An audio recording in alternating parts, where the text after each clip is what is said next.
Saps què se celebra el 14 de març?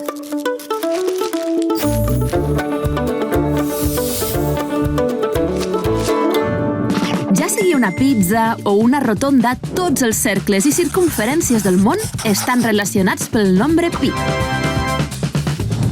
Per entendre el nombre pi, hem de saber que un cercle té un perímetre i un diàmetre. El perímetre és el voltant de la figura i el diàmetre és la línia recta que passa pel centre i divideix el cercle en dues parts iguals.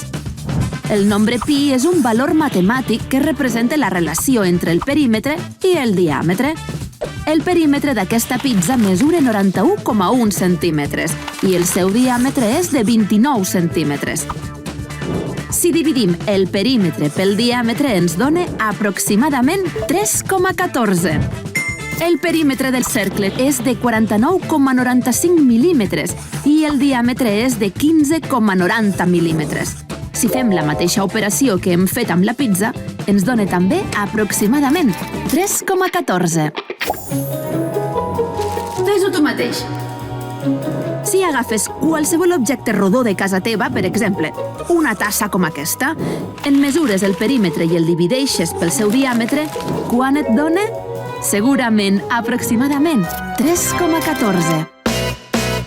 Això és el nombre pi, un nombre que comença així, 3,14, 15, 92, 653, però es representa així.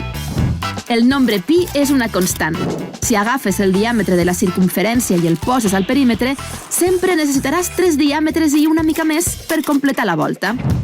Diem que comença així perquè té un nombre infinit de xifres, o sigui, que no en coneixem tots els decimals.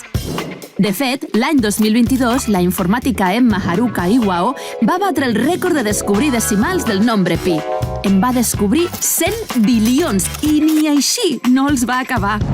Per poder descobrir tots aquests decimals, vam haver de començar a estudiar el nombre pi l'any 1900 abans de Crist a l'antiga Babilònia.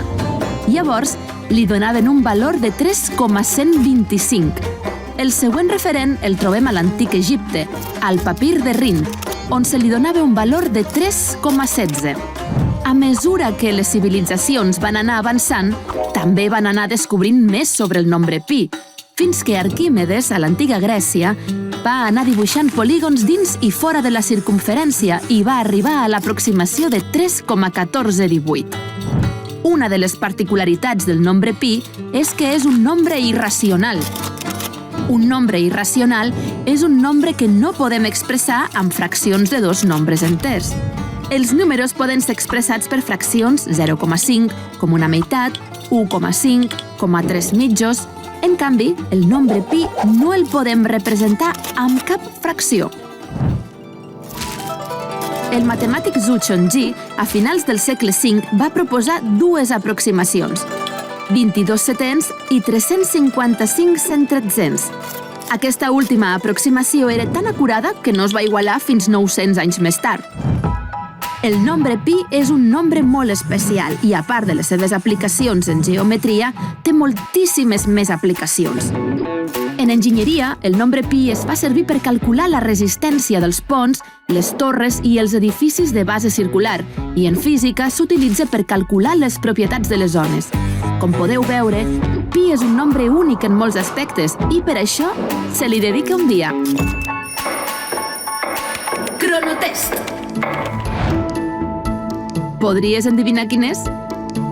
14 de març, 21 d'abril, 4 de gener. Exacte, el 14 de març.